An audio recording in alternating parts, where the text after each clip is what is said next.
ایک صحابی نبی علیہ السلام کی طرف مسلسل دیکھتے جا رہے، نبی علیہ السلام کبھی نظر ادھر فرماتے کبھی ادھر فرماتے، لیکن اس کی طرف جب نظر ہوتی ہے تو ان کی نظر مصطفیٰ کے چہرے سے ہٹتی نہیں ہے۔ محدثین فرمانے لگے زمانہ لاکھ ادھر ادھر کرنے لگے، تیرا دل اور نظر گنبد خضرا سے ٹوٹنی نہیں چاہیے،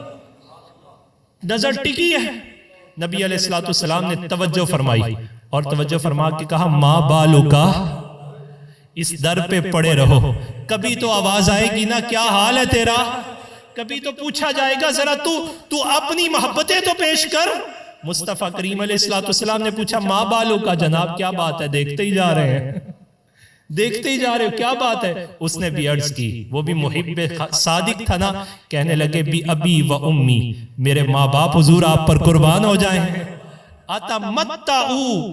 ان نظری الیکا، حضور میں آپ کی طرف دیکھ کر اپنے ایمان کو نفع پہنچا رہا ہوں،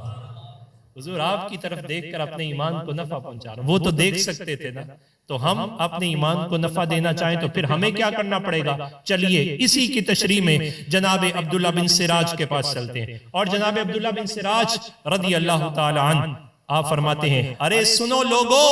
رب تعالیٰ نے محبوب علیہ السلام کو اس مقام محبوبیت پہ فائز کیا ہے کہ ذکر محبوب میں اتنی چاشنی رکھی ہے کہ جب نبی علیہ السلام کے شمائل کا تذکرہ ہوتا ہے تو تذکرہ کرنے والا ہو یا سننے والا ہو، جب ان کی نعت پڑھی جاتی ہے تو اللہ تعالیٰ ایمان والے دلوں کو حرارت عطا فرما دیتا، ان کو ایک نئی تازگی میسر آتی ہے۔ اور پھر اس ضمن میں شیخ عبداللہ سراج پر ایک حاشیہ چڑھایا، کہا جتنا بھی کسی کو غم کیوں نہ لاحق ہو، جب مصطفیٰ کریم یاد آ جاتے ہیں تو سارے غم بھول جاتے ہیں، کسی غم میں کیوں نہ مبتول ہو، محبت کاملہ موجود ہو تو یہ سارے غموں کو کافور کر دیتی ہے۔ تو فرماتے ہیں وَتَحْيَ الْقُلُوبَ قُلُوبَ الْمُحِبِّينَ، محبت کرنے والوں کے دل نئی زندگی پاتے ہیں، وَتَطْرِبُ أَرْوَاحَهُمْ وَعُقُولَهُمْ، اور ان کی عقلوں اور ان کی روحوں کو فرحت ملتی ہے،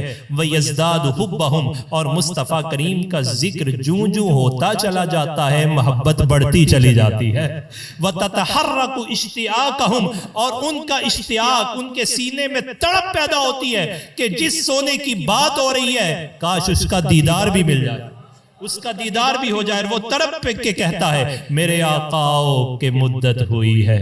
تیری راہ میں اکھیاں بچھاتے بچھاتے، میرے آقا۔ اور پھر دنیا میں نہ بھی ہو سکا تو پھر جب حضور قبر میں آئیں گے تو پھر کیفیات کیا ہوں گی؟ قبر میں مصطفیٰ کریم علیہ السلام کا دیدار جب حاصل ہوگا تو کہا یہ محبت وہاں چھلکے گی، اور اسے مصطفیٰ کریم کی پہچان میں کسی قسم کی کوئی رکاوٹ نہیں آئے گی۔ تو یہ نبی پاک صلی اللہ علیہ وسلم کی محبت کا اعجاز ہے۔ اس پر حضرت مولانا روم علیہ رحمہ نے پھر بات کی، فرمایا عشق نہ تنہا از دیدار خیزت، بسا کہ این دولت از گفتار خیزت، کہا وہ اور ہے کہ جن کا دیدار کیا جائے تو پھر محبت بڑھتی ہے۔ پھر اگلی بات کی کہ کہا جتنا زیادہ کیا جائے کم ہو جاتی ہے، یہ مصطفیٰ کریم علیہ السلام ہے، دیدار کیا جائے تو محبت بڑھتی ہے، جتنی بار کیا جائے اتنی زیادہ بڑھ جاتی ہے۔ ارے حضور کی ذات تو رہی حضور کی ذات، آج جو مدینہ نہیں دیکھا جس نے وہ ترستا ہے، جو دیکھا ہے پھر ماہی بے آب کی طرح تڑپتا ہے۔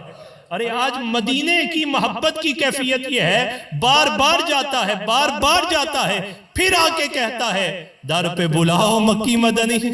پھر آ کے کہتا حضور پھر بلا لیجئے۔ تو جنہوں نے مصطفیٰ کریم کا دیدار کیا ان کی کیفیات کیا ہوں گی؟ مولانا روم فرماتے ہیں جتنی مرتبہ کیا جائے اتنی مرتبہ محبت بڑھتی ہے، اور اتنی مرتبہ عقیدت، الفت، چاہت اور دل کے اندر جو نبی پاک صلی اللہ علیہ وسلم کی تقریم ہے وہ بڑھتی چلی جاتی ہے۔ اور فرمایا اگلی بات، کہا حضور کی ذات تو رہی ذات، رب تعالیٰ نے حضور کے ذکر کے اندر بھی یہ چاشنی رکھی ہوئی ہے کہ یہ وہ ذکر ہے کہ ان کی محبت صرف دیکھنے سے نہیں بلکہ ان کی نعت سننے پہ بڑھ جایا کرے۔